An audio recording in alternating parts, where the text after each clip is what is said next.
I basically had to chip off like a millimeter of the plastic in order to fit this on. Alright, so here's a little tip for you guys that I ran into because I was trying to think ahead and it didn't work out very well for me. So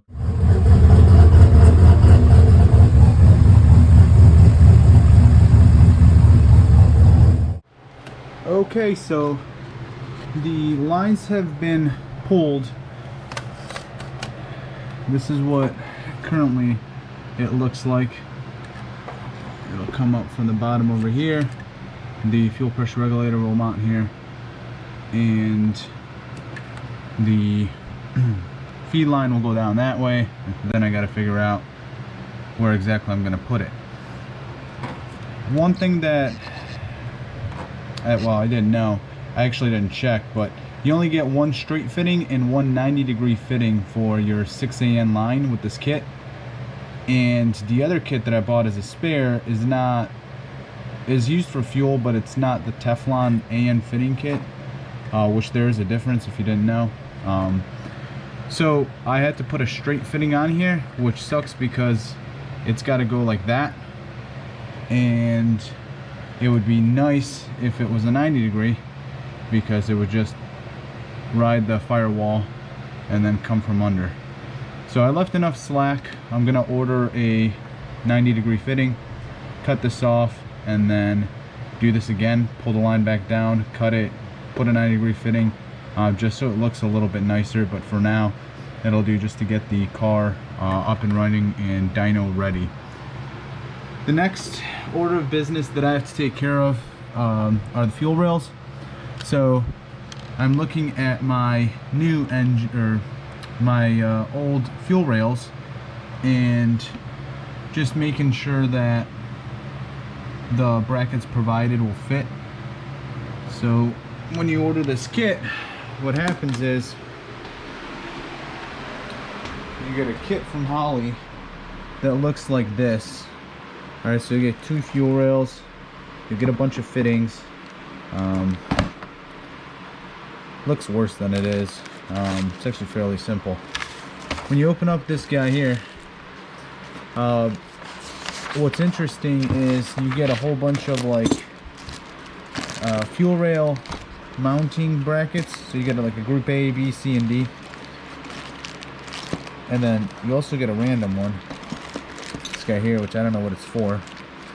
But the way you figure out which one you need is you go here and you look which one you need. Now, the funny part is this is specifically bought for an LS2, and LS2 is nowhere on here.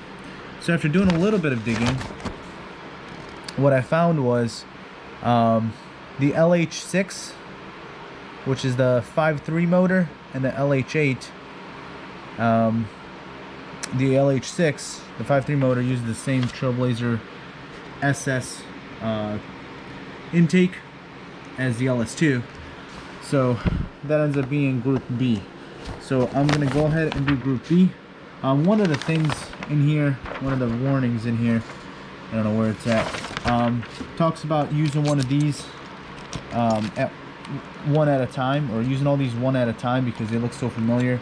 So what I did was, and if you guys are doing this, I highly recommend this, I just went ahead and put B on the inside of the brackets with a permanent marker. That way if I need to try out something else, I don't accidentally swap brackets, because that would be awful to try to figure out which one's which, because there's not really there's no specs on them. They're just group A, B, C, or D. So I'm going to go ahead and assemble there's some more over here, but that's if you're using an EV1 style injector versus, which is kind of dumb because I paid more for the LS2 inject, whatever, I'm not going to get into it. But I'm going to go ahead and assemble this, and I'm going to put the stock injectors in, and I'm going to put the fuel rails on. And the thought process here is we're going to go ahead and run at 58 psi the stock injectors, and it should work. And then I'm going to go ahead and swap in the snake eater injectors and then try to tune it on HP tuners to get the thing running. Because the original plan was, when I go ahead and go for the dyno tune, what I would do is I would go ahead and put the car in the trailer, and I would pull the rails off, put the injectors on, put the rails on, and then when I drive to the dyno shop, they're gonna go ahead and jump in, put on whatever tune they have for those size injectors to get the car off the trailer. Well, the problem is, which is just my luck, that this Thursday, so I'm going this Saturday, this Thursday, Friday, Saturday, and Sunday, there's like 80% chance of rain, and where I live, when it rains, it really, really rains. So I 100% believe it. So I can't really rely on that. So I'm going to go ahead and try to get it running on the bigger injectors. All I needed to do is start, run, and get it up on the trailer, and then just get it down there, because I'm not really looking forward to swapping injectors outside.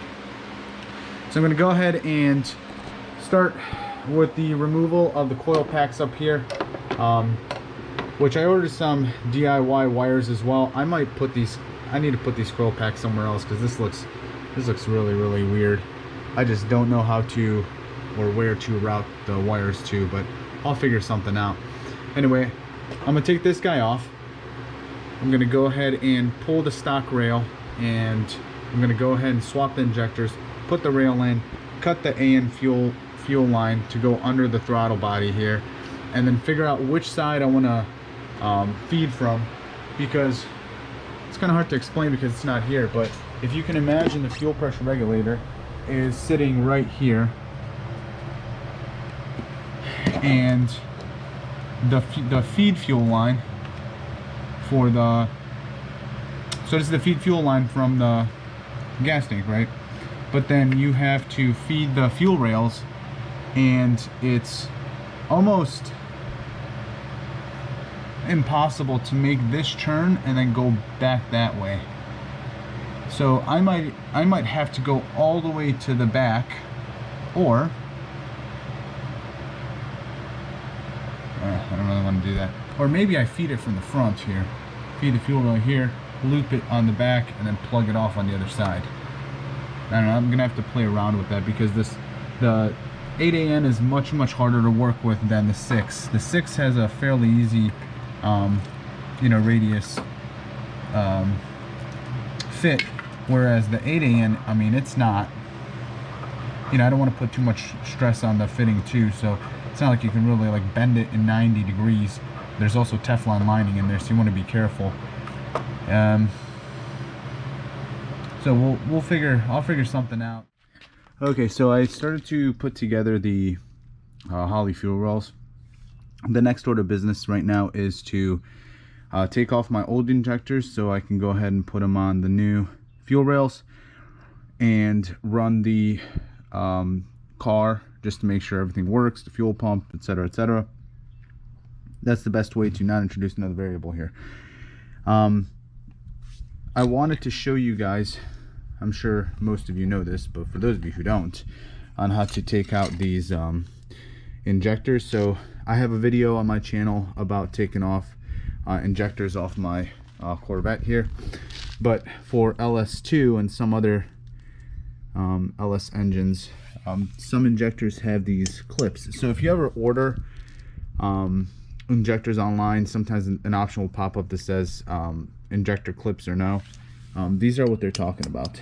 So these are what they're talking about. Unlike other injectors where they simply just pop out, these also, you have to pop them out, but they have these injector clips. So the way you take these injector clips off is you basically get a little pry or pick, lift them up a little bit. What I do is I come under, see if I can do it with one hand. I come under like so, get it through, and then you want to put your finger on that and pull up. If not, this thing's gonna go flying, and you'll be very lucky to find it. So once I do this. I already did one rail and I realized I never made a video for it, so we're gonna help you guys out in case you're wondering. Garage is messy. You gotta clean this up as soon as I'm done with this. But ultimately, what then is gonna happen is, these rails are nice, by the way. What ultimately is gonna happen is they're gonna come back on here, and then you're gonna clip them back on to this guy here. Now, a couple of things to remember for fuel rails. Whenever you're inserting anything, any O-ring, those kinds of things, like sometimes these things will have an O-ring, like this plug has an O-ring right here. Always make sure you put a little bit of oil on there, or lube, or what have you, just to make sure you don't tear up the O-ring, because that's how a leak happens, and you don't quite know when you tear up the O-ring up until it starts leaking, which at that point in time, you know, it turns to a larger job. So make sure you guys are doing that as you're assembling everything. Right now, what I'm doing is taking off those injectors. Once I put them on, I'm going to go ahead and mount one rail, which is going to be the driver's side. All right. Then I'm going to go ahead and mount the passenger side, right? And then I already have this AN tube plumbed under my, I guess I could take it back out, but I have it plumbed under my throttle body, and it's a 90. So I'm going to connect it to one fuel rail, leave a nice loop under. Don't go straight, or don't go as tight as possible, because in case you make a mistake cutting or something happens, you can always recover. You also want a little bit of slack. I'm gonna loop it, and then I'm fairly certain I'm gonna block off this driver's side port, and then the feed will be from passenger side, simply because the more I look at it and the more I kind of look at the angles and how the fuel line's got to come across, this seems to be the best bet for me. So. And just like that, the fuel rails are on.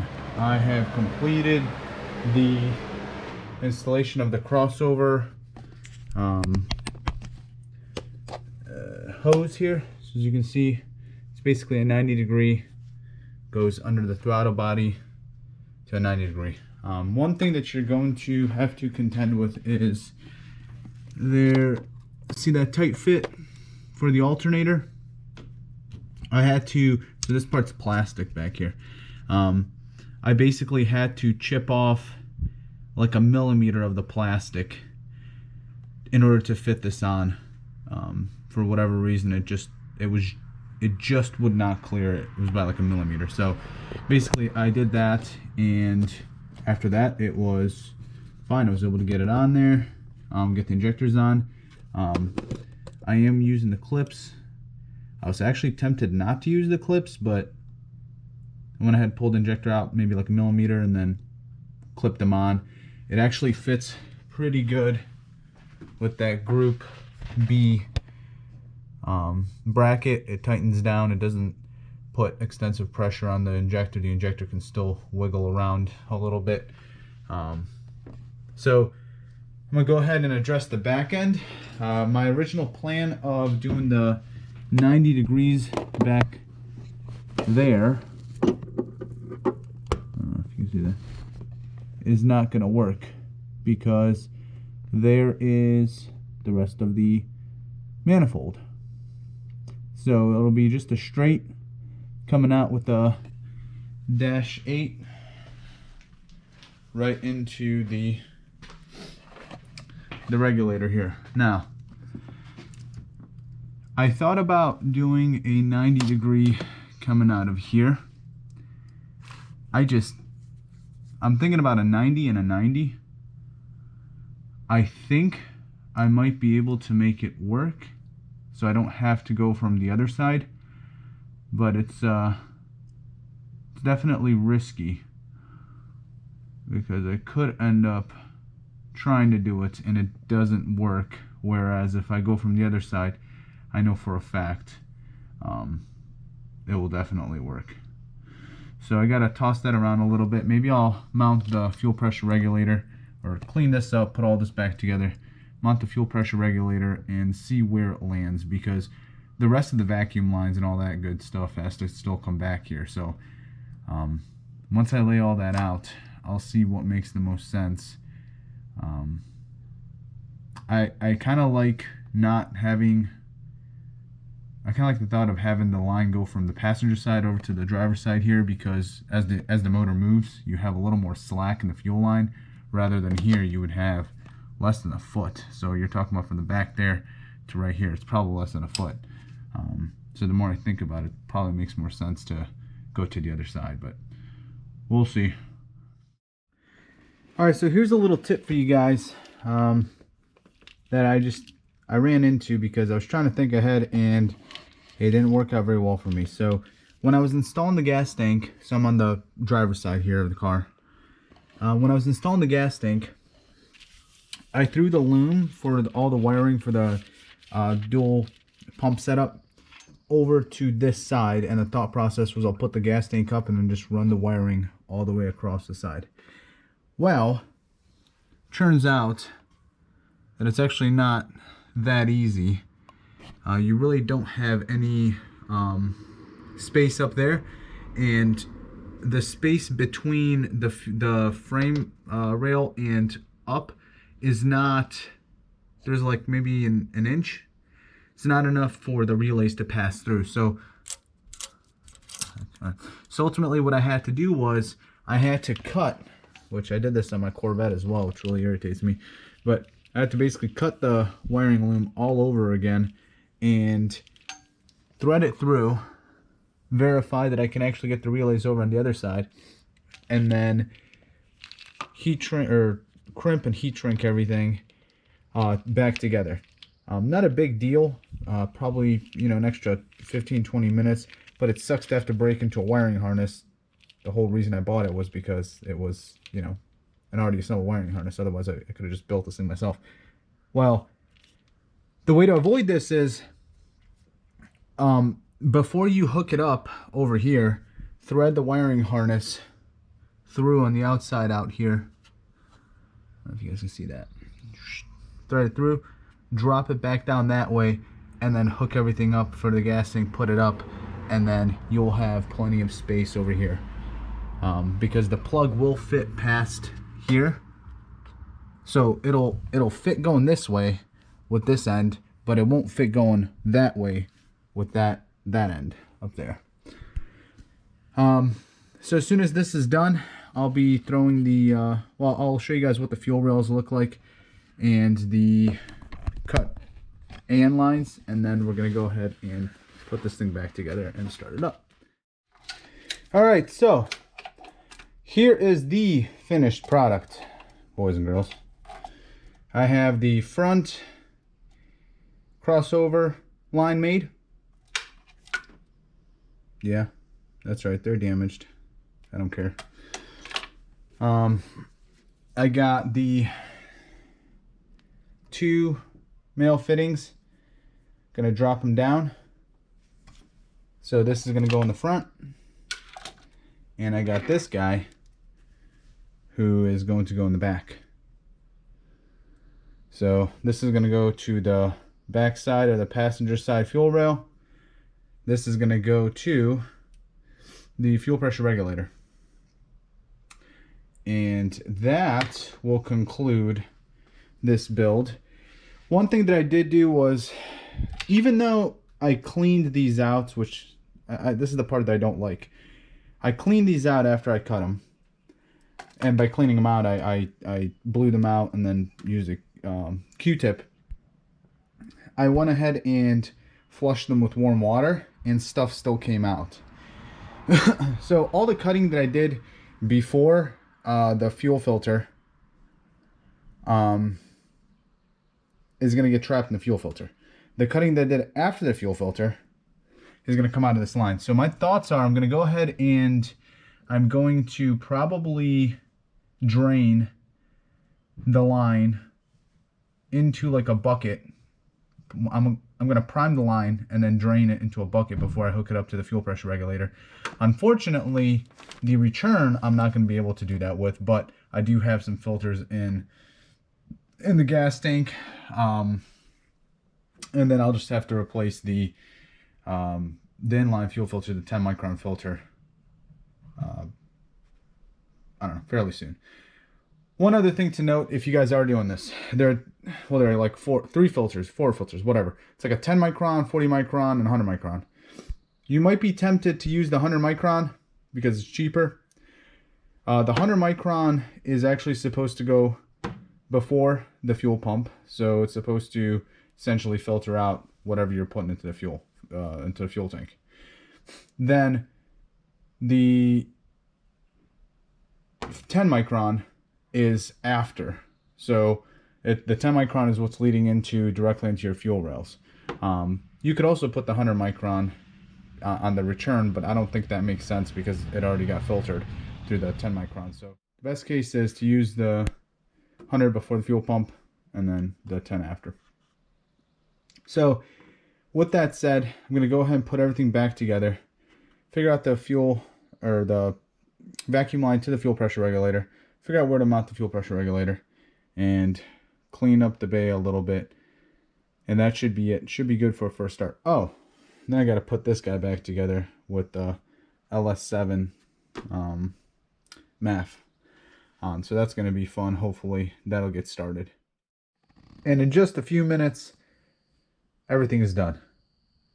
Okay, it wasn't a few minutes. It was like a couple hours. But let's check out what we got going on here. So the fuel lines or fuel rails are on, as you can see here. Got the crossover right under that. Ignore my awful weld job on the aluminum piping. I hate welding aluminum. There's the other fuel rail. So here's what I settled on. The fuel pressure regulator is going to sit here. It's going to be right above my vacuum distribution block. The only thing that I'm waiting on right now is, maybe this will help, but if you can see that bottom return line, it's a straight fitting. I need it to be 90 degrees so it can kind of, I can send it backwards to kind of follow the firewall. Right now it's not doing that, and it's putting a little bit of a strain on the line, but it should be okay.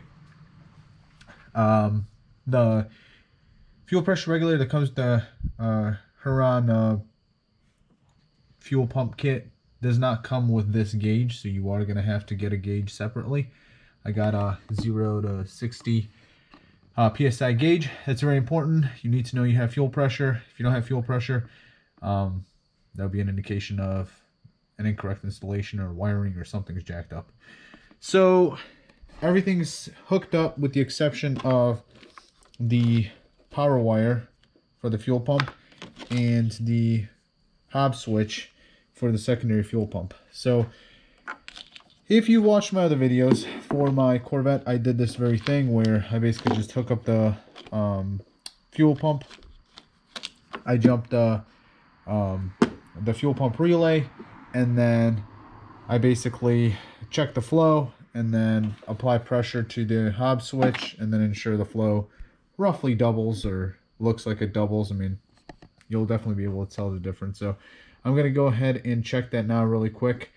If that is the case, I'm going to go ahead and start the truck just to have it run for a little bit, make sure everything's okay. And then I will have to do this all over again because I have to get the snake eater injectors on there, the 142 pound injectors for the dyno day. Not really looking forward to that, but I think it's going to be easier because there's no crossover bar that goes above the intake manifold, so it's going to be much easier, I think. It is going to suck because I'm going to get gas everywhere, which is not my favorite thing, but overall looks pretty good. Fairly easy to install. Honestly, I probably could have done that with my stock fuel sending unit. I actually thought about doing that. I probably should have, because I don't want to say it was equally as much work, but by the time you have to run all the wiring and everything, you can just run the wiring yourself and save yourself some hassle or shipping costs. But overall, Huron makes a pretty good kit, and I'm very happy with it. Hopefully it performs like it should, and we'll find out when I take the truck to the dyno. Other than that, still fighting with this pipe here. I ended up having to re-weld the 90 degree. Looks decent now. I can't get that angle right. When I talked to Huron, they said that the whole pipe design was designed around spall fans, which would have been nice to know after I struggled for like 2 weeks on that, but now I know. And eventually I might have to get some slimmer fans if this continues to pop off, or if it starts to pop off. I don't think it will, but if it does, that's the only go-to that I have. That's it. So I'm gonna go ahead and try to start this truck up here shortly. Okay, so I finalized everything here. I want to show you guys what I did, just in case you have any questions. So the kit that Huron provides comes with this little splitter here that has 2 gray wires off of it. It tells you to attach them to the 2 power wires that basically lead back to the relay to power the fuel pumps. When you look at the gauge of wire for the red wires and the gauge of wire for gray, the gray is much smaller, which to me didn't make sense that you would feed 2 larger wires through smaller wires, although I know that they're shorter. I don't know, it just didn't make sense to me. So what I did instead was I went to Harbor Freight and ended up getting one of these copper fittings in the welding section. It's actually made for like, I guess you could use it for really anything, but I think it's specifically like welding, wire, crimp or something like that. Anyway, it's like 3/8 diameter. I went ahead and took both of the power wires for the fuel pumps and stripped them and inserted them into this, crimped, and powered them straight off the battery. Then what I did was I took the gray pigtail and utilized it for something else. So if you watched the other video that I had for installing the transmission fan, I ended up tapping into this wire here, which is just basically, it feeds this inline fuse here. This gets power from the positive terminal, so just loops under, sits here. I had a connector here for the power wire for the fan. Actually, it's not the power wire. It's the it's the power wire for the relay for the fan. So I ended up tapping into that, splitting that up into the power wire for the fan, and then the power wire for the actuator for the hob switch. One wire goes to the power, the other wire goes to the signal to the relay for the second fuel pump. So the way it works is you have power to both. The one fuel pump, your primary, is going to work off of your main harness, which is what you saw me attach underneath the car by the fuel tank. And then your secondary will get power and be actuated when you apply pressure to this guy here. So you apply pressure to this guy, it basically pushes this little metal tab, it connects, it just basically makes power, and then power is fed through based on pressure, and that's how you get your secondary fuel pump. Now, whenever I do this, I'm always paranoid, and I guess it's not paranoia, it's just more so a peace of mind. I'm not 100% sure if the secondary fuel pump is turning on. So what I do is I always test it, and the way I do that is I basically run a hose off of the hob switch, and I just get a compressor and I apply whatever, 10 pounds, whatever. If this is like 3 or 7 pounds, you can apply 10 pounds and it'll actuate it. If it's 15 pounds, obviously it has to be more than that, but I apply pressure to that, and then what I do is I hold the fuel line into the tank, I jump the fuel pump relay. So this is what I was referring to earlier in the video. I did this in the Corvette. You can do it on basically any car, but essentially you just jump the 30 and the 87 pin with a little jumper. Be very, very careful because it is fuel. You jump it, it'll turn on, and then you have somebody apply pressure, and then the flow should roughly double. I mean, you'll feel it kick. If you feel no difference, or the flow stays the same, then something is wrong in this configuration down here. So I'm going to go ahead and test this out and make sure that it's good before I put everything back, clean it up a little bit, and start the car up for the first time with the stock injectors, and then we'll go from there. All right, so I'm going to go ahead and jump the fuel pump, and then I'm going to go ahead and have somebody actuate the Hobbs switch here in a second. So a second. There we go, it's on. Here's the flow. Go ahead, turn on the Hobbs.